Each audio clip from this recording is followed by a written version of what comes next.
കേക്കച്ചനെ പ്രതിപക്ഷ നേതാവെന്ന പദവിയിൽ നിന്നും നീക്കിയാലുള്ള ഗുണങ്ങൾ. കോൺഗ്രസ് നേതൃത്വം മനസ്സിലാക്കേണ്ടുന്ന ചില കാര്യങ്ങൾ ഒന്ന് സൂചിപ്പിക്കുവാൻ വേണ്ടി മാത്രമാണ് ഇന്ന് ഈ വീഡിയോ ചെയ്യുന്നത്. ഈ നെട്ടൂർ കേക്കച്ചൻ കഴിഞ്ഞ 5 തവണ വിജയിച്ചത് കോൺഗ്രസ് വോട്ടുകൾ കൊണ്ട് മാത്രമല്ല, CPM-ഉം BJP-യും നന്നായി സഹായിച്ചത് കൊണ്ട് മാത്രമാണ്. LDF-ഉം BJP-യും വെറും ഊളകളെ സ്ഥാനാർത്ഥികളാക്കി നിർത്തിക്കൊടുത്തത് കൊണ്ടാണ് അത് സാധ്യമായത്. ആ പഴയ മണി ചെയിൻ തട്ടിപ്പുകാരൻ്റെ കുടിലബുദ്ധിയൊന്നും ഇന്നത്തെ കോൺഗ്രസ് നേതൃത്വത്തിന് ഇല്ല എന്ന് നിങ്ങൾ മനസ്സിലാക്കണം. പിണറായിക്ക് തുടർഭരണം ഒരുക്കുവാൻ ഇവൻ അഡ്വാൻസ് കൈപ്പറ്റി പണി നടത്തുകയാണെന്ന് ഞങ്ങൾ കാര്യകാരണ സഹിതം പലവട്ടം പറഞ്ഞു കഴിഞ്ഞു. ഇവനെ അടുത്ത പ്രതിപക്ഷ നേതാവാക്കാമെന്ന ഉറപ്പും അവർ നൽകിയിട്ടുണ്ട്. കേക്കച്ചന് അതാണ് ലാഭം. എന്തുകൊണ്ടും ഈ കേക്കച്ചൻ പ്രതിപക്ഷ നേതാവിൻ്റെ പദവിയിൽ ഇനിയും തുടർന്നാൽ ഇയാൾ കോൺഗ്രസിനെ കടുത്ത പ്രതിസന്ധിയിലാക്കും, തകർക്കും, നശിപ്പിക്കും. ജനങ്ങൾ കോൺഗ്രസിനെ വെറുത്ത് ഇടതുപക്ഷത്തിന് വോട്ട് ചെയ്യുന്ന അവസ്ഥയും ഉണ്ടാകും. അതാണ് യഥാർത്ഥത്തിൽ ഇയാൾ ആഗ്രഹിക്കുന്നത്. രാഹുൽ മാങ്കൂട്ടത്തിൽ വിഷയം വഷളാക്കി വലിച്ചു നീട്ടിക്കൊണ്ടുപോകുന്നത് ഇതിനൊരു ഉദാഹരണം മാത്രം. ഇപ്പോൾ ജംബോ ലിസ്റ്റ് വന്നപ്പോൾ അവർ ചുമതലയേൽക്കേണ്ടിയിരുന്ന ഇക്കഴിഞ്ഞ വ്യാഴാഴ്ച ഇയാൾ ഇടം പരിപ്പെടുത്തുന്നത് കൊണ്ട് മാത്രമാണ് ആ പരിപാടി നടക്കാതെ പോയത്. ഉടൻ തന്നെ കോൺഗ്രസിൽ വലിയ പ്രതിസന്ധി, തമ്മിലടി എന്ന വാർത്തകൾ പുറത്തു വന്നു. ഇപ്പോൾ DCC പ്രസിഡന്റിനെ മാറ്റണം, അതും തട്ടിപ്പിന് ജയിലിൽ കിടന്ന സ്വന്തം സമുദായത്തിനുള്ള ഒരു പെരുങ്കള്ളനെ നിയമിക്കണമെന്നും പറഞ്ഞ് വാശി പിടിച്ച് ഇടഞ്ഞു നിൽക്കുന്നു. KC വേണുഗോപാൽ സംസ്ഥാനത്ത് സജീവമായപ്പോൾ റെഡ് അലേർട്ട് ഇയാൾ പ്രഖ്യാപിച്ചു. ഇക്കഴിഞ്ഞ ദിവസം സണ്ണി ജോസഫുമായി മധ്യസ്ഥ ചർച്ചകൾ നടത്തിയിട്ടും രമ്യതപ്പെടാതെ ഇടഞ്ഞു തന്നെ നിൽക്കുന്നു. KPCC-യുടെ പരിപാടികൾ തുടർച്ചയായി ഇയാൾ ബഹിഷ്കരിക്കുന്നു. അതെല്ലാം മാധ്യമങ്ങളിൽ വാർത്തയുമാകുന്നു. കോൺഗ്രസിൽ തമ്മിലടി, അടിപിടി. ഓർക്കുക, കോൺഗ്രസിൽ തമ്മിലടിയാണ് എന്ന ഇടത് നറേറ്റീവ് യാഥാർത്ഥ്യമാക്കുന്നത് ഈ കേക്കച്ചനാണ് എന്ന് കോൺഗ്രസ് നേതൃത്വം എന്തുകൊണ്ട് മനസ്സിലാക്കുന്നില്ല? പാർട്ടിയുമായി ചേർന്ന് നിൽക്കാതെ CG കടക്കൽ എന്ന മാതൃഭൂമിയിലെ ആ പഴയ പണിക്കാരനെ പ്രസ് സെക്രട്ടറിയാക്കി PR പണി ചെയ്യുന്നത് കൊണ്ടാണ് ഇവന്റെ ബൈറ്റുകൾ മാത്രം ഇന്ന് മാധ്യമങ്ങളിൽ വരുന്നത് എന്ന് നിങ്ങൾ മനസ്സിലാക്കണം. ഇവന്റെ എറണാകുളത്തെ ആ കൂട്ടുകാരിയെ ഇറക്കി മുന്നിലിട്ട് കൊടുത്താണ് ചാനൽ ചർച്ചകളിൽ ആര് പോകണം, ആര് പറയണം, ആരെ വിളിക്കണം എന്നൊക്കെ പ്ലാൻ ചെയ്യുന്നതെന്നും ഈ കോൺഗ്രസിലെ മണ്ടന്മാരായ നേതൃത്വം മനസ്സിലാക്കണം. കോടികൾ PR പണിക്ക് ഈ കേക്കച്ചൻ ഇറക്കുന്നത് കള്ളക്കമ്മട്ടകളുടെ ആ കമ്മീഷൻ തുക കൊണ്ടാണെന്ന് നിങ്ങൾ മനസ്സിലാക്കണം. ഇവനെ എത്രയും വേഗം പ്രതിപക്ഷ നേതാവിൻ്റെ പദവിയിൽ നിന്ന് മാറ്റി ഒരു സാധാ പ്രവർത്തകൻ ആക്കുക. അപ്രകാരം ചെയ്താലുള്ള ഗുണങ്ങൾ എന്ന് പറയുന്നത് വളരെ വലുതാണ്. ഒന്ന്, പ്രതിപക്ഷ നേതാവിൻ്റെ പദവി പോയാൽ പിണറായിക്ക് തുടർഭരണം ഒരുക്കുവാനുള്ള ആ ജട്ടി വിപ്ലവത്തിൻ്റെ നായകൻ എന്ന സ്ഥാനം പോകും. ഇവന് പാർട്ടിയിലെ പിടിപോയാൽ ഇവന് കോൺഗ്രസിനെ നാശത്തിലേക്ക് നയിക്കുവാൻ സാധ്യമല്ല. അതുകൊണ്ട് പിണറായി ഇവനെ ഉപേക്ഷിക്കും. ഇവനെ മാധ്യമങ്ങളിൽ കാണുമ്പോൾ ജനങ്ങൾക്ക് ഇപ്പോൾ വളരെ അസ്വസ്ഥതയാണ്. അവർ ചാനൽ പോലും മാറ്റിക്കളയുന്ന അവസ്ഥയാണ്. ഈ കേക്കച്ചനെ മാറ്റിയാൽ ഒരു പട്ടി പോലും അതിനെതിരെ പ്രതികരിക്കത്തില്ല എന്ന് കോൺഗ്രസ് നേതൃത്വം മനസ്സിലാക്കണം. ഇവന്റെ PR പരിപാടിയും അതോടെ പൊളിയും. ജനങ്ങളും ഇവന്റെ പക്ഷത്തല്ല, ഒരൊറ്റ ജനങ്ങൾ പോലും ഇവന് വേണ്ടി വാദിക്കില്ല എന്നും നിങ്ങൾ മനസ്സിലാക്കണം. കേസില്ലാ വക്കീൽ ജയശങ്കറും പൊടിപാറ്റിയും കേക്കച്ചനെ കുറിച്ച് പറയുന്നത് ജനങ്ങൾ വിശ്വസിക്കില്ല. കാരണം അവർ ഇവന്റെ ഡെയിലി വേജസുകാരാണ് എന്ന യാഥാർത്ഥ്യം കേരളത്തിലെ ജനങ്ങൾ മനസ്സിലാക്കി കഴിഞ്ഞു. കേക്കച്ചന്റെ കൊട്ടേഷൻ ഏറ്റെടുത്ത മരംകൊത്തി ചാനലിന്റെ വെടിയും തീർന്നു. ബാർക്ക് റേറ്റിംഗിൽ വളരെ പിന്നിലായി, വിശ്വാസ്യത തകർന്നടിഞ്ഞു. കേക്കച്ചന് പാർട്ടിയിൽ പിടിയില്ലാതായാൽ പിണറായി കേക്കച്ചനെ കൈവിടും. വരുന്ന തവണ പറവൂർ മണ്ഡലത്തിൽ കേക്കച്ചൻ കെട്ടിവെച്ച കാശ് പോലും കിട്ടാതെ തോൽക്കുന്ന അവസ്ഥ ഉണ്ടാക്കും. CPI-യുടെ കയ്യിൽ നിന്നും സീറ്റ് പിടിച്ചെടുത്ത് മിടുക്കനായ സ്ഥാനാർത്ഥിയെ അവരിടും. അതുപോലെ BJP BDJ സ്ഥാനാർത്ഥിയെ പിൻവലിച്ച് ശക്തനായ സ്ഥാനാർത്ഥിയെ ഇട്ടുകൊടുക്കും. കേക്കച്ചന്റെ പ്രതിപക്ഷ നേതാവ് പദവി പോയാൽ പിണറായി നൽകിയ ആ അഡ്വാൻസ് തുക കേക്കച്ചന് തിരികെ കൊടുക്കേണ്ടി വരും. കൊടുത്തില്ലെങ്കിൽ പുനർജനനി കേസിൽ കേക്കച്ചനെ അവർ പോകുന്നതിന് മുമ്പ് അകത്തുമിടും. പക്ഷേ പ്രതിപക്ഷ നേതാവ് പദവി പോകണം. സതീശനില്ലാതെ കോൺഗ്രസ് തെരഞ്ഞെടുപ്പിനെ യുവ നേതാക്കളെ ചേർത്ത് നിർത്തി അഭിമുഖീകരിച്ചാൽ വൻപിച്ച ഭൂരിപക്ഷത്തിൽ അവർക്ക് ഭരണത്തിൽ വരാം. ഇനിയും അവസരം പോയിട്ടില്ല. പിണറായിയെയും കുടുംബത്തെയും അവർക്ക് അകത്താക്കാനും സാധിക്കും. സതീശൻ ആ മന്ത്രിസഭയിലുണ്ടെങ്കിൽ ഒന്നും നടക്കില്ല. കാരണം പ്രതിപക്ഷ നേതാവിൻ്റെ കസേരയിലിരുന്ന് പിണറായി നടത്തിയ സകല തട്ടിപ്പുകളുടെയും കള്ളക്കമ്മട്ടങ്ങളുടെയും പങ്കുപറ്റിയ നാറിയാണ് അവൻ. അതുകൊണ്ട് അവൻ പിണറായിയെ സംരക്ഷിക്കും, പിണറായിക്ക് വേണ്ടി സുരക്ഷാ കവചം തീർക്കും. അന്നും അവൻ പാർട്ടിക്ക് ഒരു പ്രതിസന്ധി ഉണ്ടാക്കും എന്ന് നിങ്ങൾ മുൻകൂട്ടി കാണണം. അതുകൊണ്ട് കേക്കച്ചനെ നിർവീര്യമാക്കണമെങ്കിൽ ഒരേ ഒരു കാര്യം നിങ്ങൾ ചെയ്താൽ മതി. ഇവനെ എത്രയും വേഗം പ്രതിപക്ഷ നേതാവിൻ്റെ പദവിയിൽ നിന്ന് AICC നേതൃത്വം ഇടപെട്ട് നീക്കം ചെയ്യുക. ബാക്കി ഇവിടുത്തെ ജനങ്ങൾ ചെയ്തുകൊള്ളും. നിങ്ങളും സേഫാകും, ഇവനും ഗത്യന്തരമില്ലാതെ നാടുവിടും. ITV ന്യൂസ് മിഷൻ 250യുടെ 12ാം ദിനമായ ഇന്നും ഈ കേക്കച്ചനെ മാറ്റുവാൻ ജനങ്ങളുടെ മുറവിളി തുടരുകയാണ്. ITV news react for right, ജനങ്ങളുടെ പ്രതികരണങ്ങൾ തുടരുന്നു. കേക്കച്ചനെ ഏതായാലും പെട്ടു കേട്ടോ. കേക്കച്ചനെ ഇന്നലെ റെഡ് അലർട്ട് പറഞ്ഞതിൽ എല്ലാവരും ഇപ്പം അവനെതിരായി. ഇപ്പം അവനും പ്രശ്നമായി കിടക്കുക. അവനിപ്പം KPCCയുടെ അതിനകത്തൊക്കെ അവൻ എതിർപ്പ് തെളിയിച്ചു. ഇപ്പം ഇങ്ങനെ വരുമ്പോൾ ഇവൻ ഒറ്റപ്പെടും. ഇവനെ മിക്കവാറും നമ്മൾ ഉദ്ദേശിച്ചതിനേക്കാളൊക്കെ മുമ്പ് ഇവൻ ഇവിടുന്ന് തട്ടും, കോൺഗ്രസിൽ നിന്ന് ഇവനെ തട്ടും. കാര്യം അത്രയ്ക്ക് ഇപ്പം ഇവൻ്റെ പേരിൽ എല്ലാവരും എതിരായിരിക്കുക. ഓരോന്നോരോ ഇതിനെല്ലാം കാരണം ഇവൻ രാഹുൽ മാങ്കുളത്തിനെ ചെയ്തതാണ്. ഇവൻ അനുഭവിച്ചേ പറ്റത്തുള്ളൂ. കാര്യം ഇപ്പം വേണുഗോപാലൊക്കെ നല്ല സ്റ്റഡിയായി, വേണുഗോപാലിൻ്റെ സൈഡിലായി ഇപ്പം ആൾക്കാർ മുഴുവനും. കാര്യം വേണുഗോപാൽ ആരായാലും വേണ്ടിയില്ല, ഇവൻ പോകണം. ഇവൻ പോയെങ്കിലേ ശരിയാകത്തില്ല. എന്തെങ്കിലേ ഇത് കാര്യം വേണുഗോപാലൊന്നും ഇങ്ങനെ ആരെയും ചെയ്യത്തില്ല. ഇങ്ങനെ സ്വന്തം കൂടെ നടന്നവനെ ആരെങ്കിലും ഇങ്ങനെ ചെയ്യുമോ? ഒരു കുറ്റവും ഇല്ലാതെ ആരാണ്ട് പെണ്ണുങ്ങൾ പറഞ്ഞെന്നും പറഞ്ഞിട്ട് ചെയ്യുമോ? ഇവൻ ആരാ? പെങ്കോന്നനാണോ ഈ നാറി? ഏതായാലും അവന് മിക്കവാറും പോക്ക. നമ്മൾ ഉദ്ദേശിച്ചതിലൊക്കെ കൂടുതൽ നേരത്തെ മാറിക്കിട്ടും. അങ്ങനെ ഡോക്ടർ തോമസിന്റെ സ്പീച്ച് തന്നെ വേണമെങ്കിൽ പറയാം. അത് ഞാൻ കേട്ടു. സത്യത്തില് ഇത് ഹൈക്കമാൻഡിൽ എത്തുമോ? രാഹുൽ ഗാന്ധിയും പ്രിയങ്ക ഗാന്ധിയൊക്കെ ശ്രദ്ധിക്കാനും കേൾക്കാനും സാധ്യതയുണ്ടാവും. അയാള് തോമസ് പറഞ്ഞ മാതിരി പ്രഗത്ഭരായ കേന്ദ്ര കോൺഗ്രസ് നേതാക്കന്മാരൊക്കെ പുറംതിരിഞ്ഞു പോയി, BJP പോയി. ഈവൻ ഗുലാം നബി ആസാദ് വരെ ഒരുപാട് കഴിവുള്ള ആൾക്കാർ മുഴുവനും മറുചേരിയിലോട്ട് പോയി കഴിഞ്ഞു. അത് ഈ ഒരു കോക്കസ് കാരണം തന്നെയാണ്. പിന്നെ ഇവർ പറയുന്നൊന്നും ഹൈക്കമാൻഡിന് മനസ്സിലാവില്ല, അവർ ചെയ്യുന്നെന്ന് ഇവർക്കും അറിയില്ല. ഇവരെ കയ്യിൽ ഒരു പാവം മാതിരി കോൺഗ്രസ് ആയിപ്പോയി എന്ന് എനിക്ക് തോന്നുന്നു. ആ തോമസ് ശരിക്കും വളരെ കാര്യമായി കൃത്യമായി പറഞ്ഞിട്ടുണ്ട്. അത് നമ്മൾ എന്താ പറയുക, I2I ചാനൽ കാണുന്ന എല്ലാവരുടെ മനസ്സിലുള്ള കാര്യമാണ് ആ തോമസിൽ കൂടി വന്നത്. അത് അവർക്ക് എത്തുമോ സുനിലെ? എങ്കിൽ വല്ല സാധ്യതയുണ്ടാവും കോൺഗ്രസിന്റെ വിജയത്തിനല്ലേ കോൺഗ്രസ് പാർട്ടിക്ക്. ഇതേപോലെയാണ് കേന്ദ്രത്തിലും ഈ അമിത്ഷാ കളിക്കുന്നത്. മോഡിനെ മുന്നിൽ വെച്ച്, ശിഖണ്ണിനെ മുമ്പിൽ വെച്ചിട്ട് യുദ്ധം ചെയ്തതുപോലെയാണ് മഹാഭാരത യുദ്ധത്തില്. അതുപോലെയാണ് നടക്കുന്നത്. മോഡിയെ മുമ്പിൽ വെച്ചുകൊണ്ട് അമിത്ഷാ ചെയ്യുന്ന കളിയാണ്. ഇതും വളരെ വളരെ വളരെ രാജ്യത്തിന് അധപ്പതനം ഉണ്ടാവുന്ന ഉറപ്പാണ്. പിന്നെ വളരെ വളരെ ചുരുക്കം സംസാരിക്കുന്ന വ്യക്തിയാണ് രാജീവ് ചന്ദ്രശേഖർ. പക്ഷെ അയാളെ ബ്രെയിന് പ്രവർത്തിക്കും. മാത്രമല്ല അയാൾ ബിസിനസ്സുകാരനാണ്. അപ്പൊ ആ മൈൻഡിലേ പോവുള്ളൂ. താൽക്കാലിക ലാഭം മാത്രം. പിന്നീടുണ്ടാവുന്ന കഷ്ടങ്ങളോ വിഷമതകളോ അയാളെ മനസ്സ് കയറൂല. നല്ല മനുഷ്യനാ, കഴിവുള്ള ആളാണ്. തോമസ് സാറ് പറഞ്ഞത് എങ്ങനെയെങ്കിലും ആ ക്ലിപ്പിങ് അവരുടെ ശ്രദ്ധയിൽപ്പെടുത്താൻ എന്തുണ്ട് വഴി?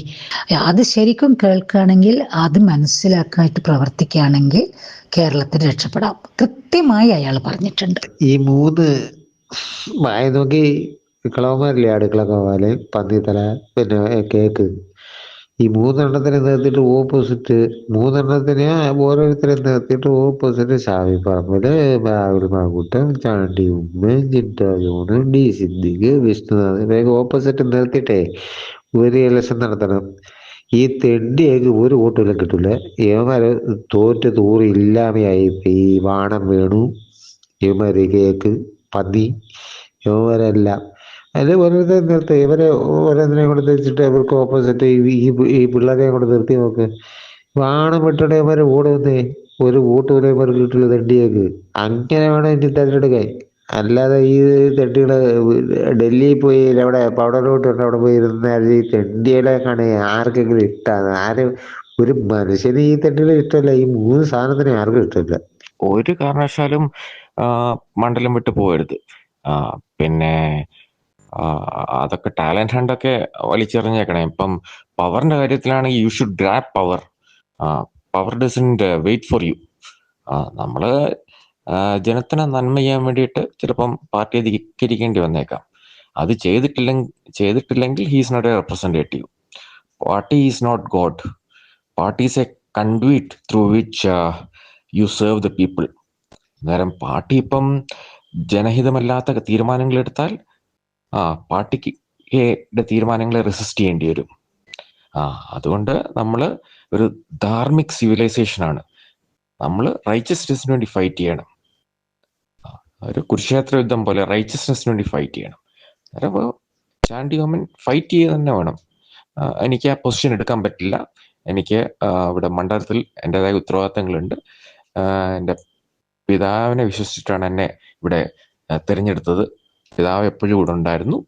എനിക്ക് അതിനാൽ ഈ മണ്ഡലത്തിൽ നിന്നും ഒരിക്കലും വിട്ടു നിൽക്കാൻ പറ്റിയില്ല. ഞാനിവിടെ നിൽക്കുകയുള്ളൂ എന്ന് തീർത്ത് പറയണം. അങ്ങനെ പറഞ്ഞില്ല എങ്കിൽ ചാണ്ടിയുമ്മനെ നശിപ്പിക്കും.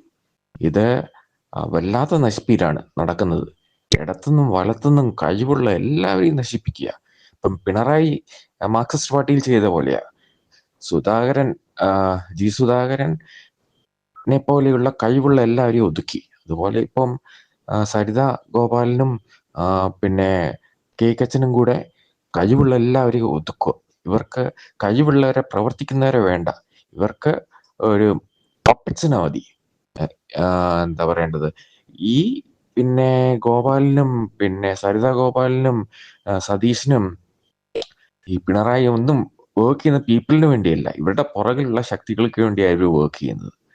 അന്നേരം അവർക്ക് ജനസേവനമൊന്നും വേണ്ട. കുറച്ച് PR-ഉം കണ്ണിപ്പൊടിയിടലും അങ്ങനെ അധികാരം നിലനിർത്തുക, അതാണ് ഇവരുടെ ഉദ്ദേശം. അത് തന്നെയാണ്. ഇപ്പം എല്ലാം പൊളിറ്റിക്സ് എല്ലാം ചേഞ്ചായി. ഇപ്പം ഉമ്മൻചാണ്ടി മാറിയ ശേഷം നമ്മുടെ കേരളത്തിലെ പൊളിറ്റിക്സ് അൾട്ടിമേറ്റ്ലി ചേഞ്ചായി. ഇപ്പോൾ ഒരു മാഫിയ ഭരണോ അത് പിന്നെ അത് പൊളിറ്റിക്കൽ ലീഡർഷിപ്പിലൂടെ ഇവർ കണ്ടക്ട് ചെയ്യുന്നതേ ഉള്ളൂ. പുറകിൽ നിന്നുള്ള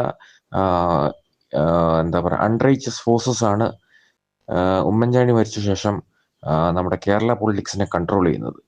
നമ്മളെ കേരളത്തിലെ ചരിത്രം നോക്കുവാണെങ്കിൽ EMS, അച്യുതമേനോൻ, ലീഡർ, പിന്നെ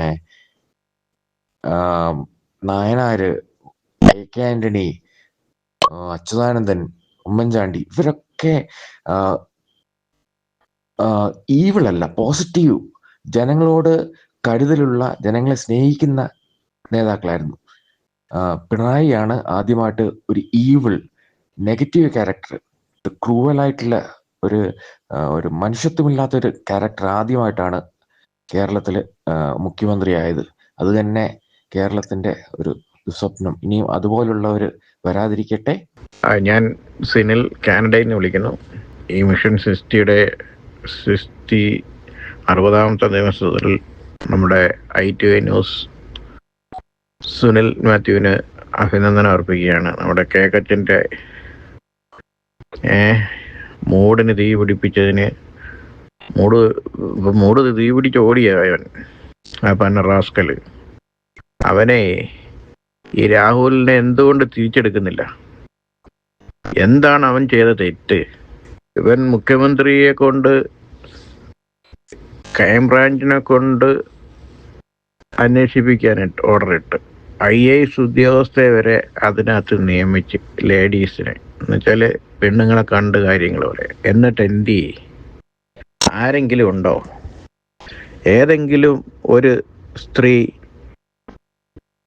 രാഹുലിനെതിരെ മൊഴി നൽകിയോ? ആരെങ്കിലും ഉണ്ടോ? ഇവന് എന്തോ ഉത്തമ ബോധ്യം, റാസ്കല് ഉത്തമ ബോധ്യം ഏതോ ചരിത്രത്തിൽ അങ്ങോട്ട് എഴുതി ചേർക്കുമെന്ന്. ഇത് നിങ്ങൾ ഇത് പത്രക്കാരെടുത്ത് ചോദിക്കുന്നു, പത്രക്കാരടുത്ത് പറയുന്നു, നിങ്ങൾ നാളെ ഇത് ചോദിക്കും. ചരിത്രത്തിൽ എഴുതി ചേർക്കുന്ന ഒരു സംഭവം ആണ് കോൺഗ്രസ്സിൽ.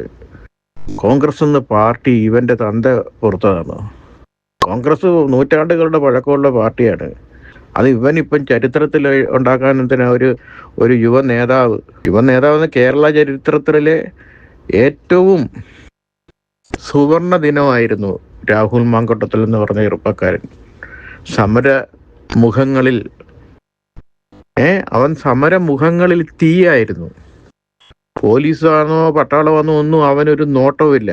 അവൻ സമരമുഖങ്ങളിൽ വളരെയേറെ പ്രക്ഷുബ്ധമായി സംസാരിക്കാനും അണികൾക്ക് സപ്പോർട്ട് ചെയ്ത് അണികളെ ദേഹത്ത് തൊടുകയോ ചെയ്താൽ അതിനെതിരെ ചോദ്യം ചോദിക്കാൻ കഴിവുള്ള ഒരു വ്യക്തി. അവൻ നാളത്തെ കേരളത്തിന്റെ മുഖ്യമന്ത്രിയാണ്. അതിനിപ്പോൾ ആര് പറഞ്ഞാലും അവൻ മുഖ്യമന്ത്രിയാണ്.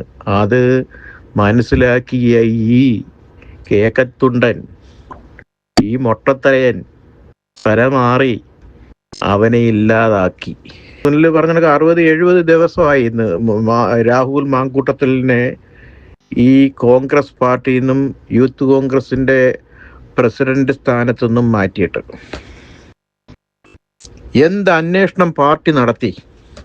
അരമന കിങ്ങിണിയോ കുങ്ങണോ എന്നൊന്നും പറഞ്ഞ ഒരു തന്നെ KPCC പ്രസിഡന്റ്. ഇവൻ എന്താ വലിക്കാനാ അതിനകത്ത് കയറിയിരിക്കുന്നത്? KPCC പ്രസിഡന്റ് കഴിഞ്ഞിട്ടല്ലേ ഉള്ളു പ്രതിപക്ഷ നേതാവും അത് ബാക്കിയുള്ള നേതാക്കൾ. മുതിർന്ന നേതാക്കന്മാരുടെ പിന്നെ മുതിർന്ന നേതാക്കന്മാരെ പിടിക്കാനത്തോണ്ടാക്കിയാൽ പോരായോ? ഒരു സ്ഥാനം എന്ന് പറയുന്നത് KPCC പ്രസിഡന്റ് എന്ന് പറയുന്നത് ആ കോൺഗ്രസിന്റെ കേരളത്തിലുള്ള കോൺഗ്രസ്സുകാരുടെ എല്ലാ കാര്യങ്ങളും നോക്കാനും അവർക്ക് വേണ്ടുന്ന നിർദ്ദേശം കൊടുക്കാനും അവരുടെ ഭാഗത്തുണ്ടാകുന്ന പ്രശ്നങ്ങൾ പരിഹരിക്കുന്നതിന് വേണ്ടിയാണ് KPCC പ്രസിഡന്റിനെ നിയമിക്കുന്നത്. ഇയാൾ ഈ കുണ്ടന്റെ ഈ കേക്കച്ചൻ കുണ്ടന്റെ വല തൂങ്ങി നടന്നാൽ മതിയോ? ഈ ഒരു MLA ആണ് അയാള്. സാധാ പ്രവർത്തകനാണെങ്കിലും ഓക്കെ, ഒരു MLA ആണ്. കേരളത്തിലെ ജനങ്ങളുടെ ജനഹൃദയങ്ങളിലുള്ള ഒരു നേതാവാണ് രാഹുൽ മാങ്കൂട്ടത്തിൽ. അവനെ ഒരു കാര്യമില്ല, ഏതോ ഒരു സ്ത്രീ ഇതേപോലൊരു ആരോപണം ഉന്നയിച്ചെന്നും പറഞ്ഞ് ഉത്തമ ബോധ്യം അവൻ്റെ അമ്മൂമ്മയുടെ കിണ്ടി എന്നൊക്കെ പറഞ്ഞിട്ട് ഈ രാഹുലിനെ യൂത്ത് കോൺഗ്രസ് പ്രസിഡന്റ് സ്ഥാനത്ത് നിന്ന് മാറ്റി ആദ്യമേ. അത് കഴിഞ്ഞിട്ട് ഇവന്റെ ആ കൈയൊക്കെ ഇങ്ങനെയുള്ള ചൂണ്ട് ഇങ്ങനെ വിറപ്പിച്ച് പറയും, കോൺഗ്രസ് നിങ്ങൾ നോക്കിക്കോ, ചരിത്രത്തിൽ എഴുതി ചേർക്കുക. അവൻ പറഞ്ഞതാ, ഇപ്പോഴും മനസ്സിൽ കിടക്കുക. എന്തു ഇവൻ ചരിത്രത്തിൽ എഴുതി ചേർത്തത്? നിരപരാധിയായ ഒരുത്തനെ അതിനെതിരെ ആരോപണം ഉന്നയിച്ച് അവനെ പാർട്ടിയിൽ നിന്നും അവന്റെ സ്ഥാനമാനങ്ങളും എടുത്തിട്ട് അവസാനം അവൻ കട്ടയ്ക്ക് നിന്നേലേ MLA സ്ഥാനവും രാജിവെപ്പിക്കാൻ. നാറി ഇവനെ കെട്ടിവെച്ച പൈസ പോലും അവന്റെ മണ്ഡലത്തിൽ കൊടുക്കരുത്. ഞാനൊരു കോൺഗ്രസ്സുകാരനാണ്. കോൺഗ്രസ്സുകാർ ഒറ്റക്കെട്ടായിട്ട് കോൺഗ്രസ് നശിപ്പിച്ച ഇവനെ മുച്ചൂടും നശിപ്പിക്കണം. ഇവനിപ്പം ആകെ കുളമായല്ലോ. 60 ദിവസമായപ്പോൾ നമ്മുടെ മിഷൻ 60യുടെ 60 ദിവസമായപ്പോൾ അവൻ കുളമായല്ലോ. മുഖ്യമന്ത്രിയും പോയി, എല്ലാ മന്ത്രിയും പോയി. ഇപ്പൊ ഇന്നലെ മഴ പെയ്യുമെന്ന് റെഡ് അലർട്ടാന്നൊക്കെ പറഞ്ഞു പോകുന്നുണ്ട്. ഒരു തന്നെ അവിടുന്ന് ഡൽഹിയിൽ നിന്ന് ഹിന്ദിക്കാരെല്ലാം ചുരുട്ടി ഇങ്ങ് വിട്ട് ജനറൽ സെക്രട്ടറി എന്ന് പറഞ്ഞു അവിടെ അങ്ങനെ ചെല്ലാൻ. ഇപ്പം ജനറൽ സെക്രട്ടറി എന്ന് പറഞ്ഞാൽ സംഘടനാ ചുമതലയുള്ള ജനറൽ സെക്രട്ടറി എന്ന് പറഞ്ഞാൽ രാജ്യത്തിലെ എല്ലാ സംസ്ഥാനങ്ങളിലും അവൻ ലീഡ് ചെയ്യേണ്ടയാ. ഇപ്പം ബീഹാറിലെ ഇലക്ഷൻ നടക്കുകയാണ്. അവൻ അവിടുന്ന് തിരിഞ്ഞു മാറാൻ പറ്റാത്ത രീതിയിൽ അവിടെ ഇലക്ഷൻ നടക്കുന്നിടത്ത് കേരളത്തിൽ കേരളത്തിൽ നേതാക്കന്മാരും ഇല്ലയോ? കോൺഗ്രസിന് ഇല്ലയോ? പിന്നെ ഇയാൾ മാത്രമേ ഇവിടെ ഉണ്ട്. ഇപ്പോഴാണല്ലോ ഒത്തിരി വർഷങ്ങൾക്ക് ശേഷം ഇപ്പോഴാണല്ലോ ഇയാൾ കാണുന്നത്. ഇയാൾ MP ആണ്, ശരിയാണ്. MP എന്നും പറഞ്ഞ് MPയുടെ പണി ചെയ്താൽ മതി. ഇയാളെന്തിനാ ഇവിടെ വന്ന് ഭയങ്കര മുന്നിൽ നിന്ന്? അല്ല, അത് വേറൊരു കാര്യമുണ്ട്. നമ്മുടെ കേക്കച്ചനുള്ള പണിയാണത്. അല്ലാതെ വേറൊരുത്തനും പൊങ്ങുന്നില്ലല്ലോ. ഒരുത്തനെ അനക്കവും ഇല്ലല്ലോ. ഇവന്മാർ രണ്ടുപേരും ഉള്ളോ? ഇപ്പൊ രമേശ് ചെന്നിത്തലയുടെ അനക്കമൊന്നുമില്ല. അയാൾക്ക് മനസ്സിലായി അയാൾ ആടുകളെ തമ്മിൽ ഇടിച്ചിട്ട് രക്തം കുടിക്കാനായിട്ടിരിക്കുന്ന കുറുക്കൻ അയാൾ ഇമ്മാര് തമ്മിൽ അടിച്ചിട്ട് അവസാനം അയാൾ രക്തം കുടിക്കാനിരിക്കുകയാണ്. അല്ല, നമ്മളിത് ഇതൊക്കെ ഞങ്ങൾ ഈ വിദേശത്ത് നിന്നുകൊണ്ട് മാധ്യമങ്ങളിലൂടെ കാണുന്നതാണേ. അപ്പൊ അതിലൂടെയൊക്കെ നമ്മൾ വിലയിരുത്തുന്നതാണ്. ഇപ്പം തന്നെ രാഹുൽ മാങ്കൂട്ടത്തലിനെ ഈ 60-70 ദിവസമായിട്ട് കോൺഗ്രസ് പാർട്ടിയിൽ നിന്നും താൽക്കാലികമായിട്ടാണ് പുറത്താക്കി. ടെമ്പററി ആയിട്ടാണല്ലോ അവർ പുറത്താക്കിയത്. അതെപ്പോൾ വേണമെങ്കിലും എടുക്കാം. ചിലപ്പോൾ 1 വർഷം, 2 വർഷം, 3 ദിവസം, 2 ദിവസം, 3 ദിവസം, 4 ദിവസം, 5 ദിവസം വേണം, വർഷങ്ങൾ എടുക്കാം. ഓക്കെ, ആയിക്കോട്ടെ. ഇപ്പം അതിന് അങ്ങനെ അത്രയും നീണ്ടു പോകുന്ന വെച്ചാൽ അതിൻ്റെതായിട്ടുള്ള ഒരു അന്വേഷണം പാർട്ടിയിൽ അന്വേഷണം നടത്തി അതിൻ്റെ സത്യാവസ്ഥ മനസ്സിലാക്കിയതിനു ശേഷം അയാളെ തിരിച്ചെടുക്കാം. ഇപ്പൊ പാർട്ടി തന്നെയല്ല, സർക്കാർ തന്നെ അന്വേഷണം നടത്തിയിട്ട് അവസാനം തെളിവുമില്ല, ആളുമില്ല, ഒന്നുമില്ല, അന്വേഷിച്ച് പാട്ടയും പറക്കി ചാക്കുമായിട്ടൊക്കെ നടന്നിട്ട് ഒന്നും നടന്നില്ല. അതും അവർ എഴുതിത്തള്ളി. അപ്പോഴെന്തുകൊണ്ട് ഇവനെ തിരിച്ചെടുക്കുന്നില്ല? ആർക്കെങ്കിലും മനസ്സിലാവുന്ന ഇവൻ തിരിച്ചെടുത്തു കഴിഞ്ഞാൽ ഷാഫി പറമ്പലിനെ കൊല്ലാൻ ശ്രമിച്ച പോലീസിനും സർക്കാരിനുമെതിരെ CPM-നുമെതിരെ രാഹുൽ മാങ്കൂട്ടത്തിൽ തീയാവും. അവനൊരു സ്ഫോടനമായിരിക്കും. ഇവനെ കോൺഗ്രസ്സിൽ തിരിച്ചെടുത്താൽ, കോൺഗ്രസിൻ്റെതായി അവനെ വീണ്ടും തിരിച്ചെടുത്താൽ, രാഹുൽ മാങ്കൂട്ടം തിരിച്ചെടുത്താൽ, ഇന്ന് ഷാഫി പറമ്പിൽ നടന്ന പത്രസമ്മേളനത്തിൽ പറഞ്ഞ ആരോപണങ്ങൾക്ക് വേണ്ടി ഇവൻ തെരുവിലിറങ്ങും. അപ്പോഴീ കേക്കച്ചൻ അവിടുന്ന് അഡ്വാൻസ് മേടിച്ച പൈസ തിരിച്ചു കൊടുക്കേണ്ടി വരും. അപ്പൊ ആ പത്രസമ്മേളനത്തിൽ പറഞ്ഞ ആരോപണങ്ങൾ എരിഞ്ഞടങ്ങിയതിന് ശേഷമേ രാഹുൽ മാങ്കൂട്ടത്തിന്റെ കാര്യത്തിൽ എന്തെങ്കിലും തീരുമാനമാവത്തുള്ളൂ. ഇപ്പം സുനിൽ മാത്യു പറഞ്ഞ കറക്റ്റാണ്. ഇവന്മാരെല്ലാം പരസ്പരം അഡ്ജസ്റ്റ് ചെയ്ത് പൈസ വാങ്ങിയിട്ടാണ് ഈ പ്രതിപക്ഷ നേതാവ് എന്ന് പറഞ്ഞ കേക്കച്ചൻ ഇത് അഡ്വാൻസ് വാങ്ങി ദുബൈയിൽ വെച്ച് അഡ്വാൻസ് വാങ്ങി അത് കഴിഞ്ഞിട്ട് ഒന്നിച്ച് സദ്യ നക്കിയല്ലോ. അപ്പൊ ആ സദ്യയുടെ പൈസ വരെ തിരിച്ചു കൊടുക്കേണ്ടി വരും. അതുകൊണ്ടാണ് രാഹുൽ മാങ്കൂട്ടത്തിനെ ഇപ്പം തിരിച്ചെടുക്കാതെ ഇവന്മാര് ഒളിഞ്ഞു നടക്കുന്നത്. ഷാഫി പറമ്പലിനെതിരെയുള്ള ഈ പ്രശ്നങ്ങൾ രാഹുൽ മാങ്കൂട്ടത്തിൽ ഏറ്റെടുത്ത് അത് വളരെയേറെ പ്രശ്നങ്ങൾ കേരളത്തിലുണ്ടാവും. ഇതാണ് നമ്മൾക്ക് മനസ്സിലാക്കാൻ പറ്റുന്നത്. നമ്മളുടെ ഈ ന്യൂസ് ചാനലിലൂടെയൊക്കെയാണ് ഞങ്ങൾ ഇതൊക്കെ കാണുന്നതും. ഇപ്പൊ സുനിലിനെ പോലുള്ള ന്യൂസ് ചാനലിന്റെ ITV ന്യൂസ് പോലുള്ള ന്യൂസുകളൊക്കെ കേട്ടാണ് ഞങ്ങൾ ഇതൊക്കെ മനസ്സിലാക്കുന്നത്. ഇത് ഓരോ കാര്യങ്ങൾ വിലയിരുത്തിയാണ് നമ്മൾ ഇത് സംസാരിക്കുന്നത്. അപ്പം കേരളത്തിലെ ദുർഭരണം മാറ്റി നല്ലൊരു ഭരണം കാഴ്ചവെക്കാൻ ചെറുപ്പക്കാരെ മുൻനിർത്തി കോൺഗ്രസ് മുന്നേറിടണം. അതാണ് ഇനി അടുത്തതായിട്ട് നമുക്ക് വെക്കാനുള്ള, വിദേശത്ത് നിൽക്കുന്ന പ്രവാസികളായി ഞങ്ങൾക്ക് നിൽക്കാനുള്ള ഒരു അഭ്യർത്ഥന, കോൺഗ്രസ് പാർട്ടിയോടും UDF-നോടുമുള്ള അഭ്യർത്ഥന. അല്ലാതെ ഈ കിളവന്മാരെയൊക്കെ വെച്ച് തമ്മിത്താൻ അടിയും കൈക്കൂലിയും ഒക്കെ വാങ്ങി പാർട്ടിയെ ഒറ്റുകൊടുക്കുന്നവന്മാരെയൊക്കെ ഒറ്റപ്പെടുത്തുക.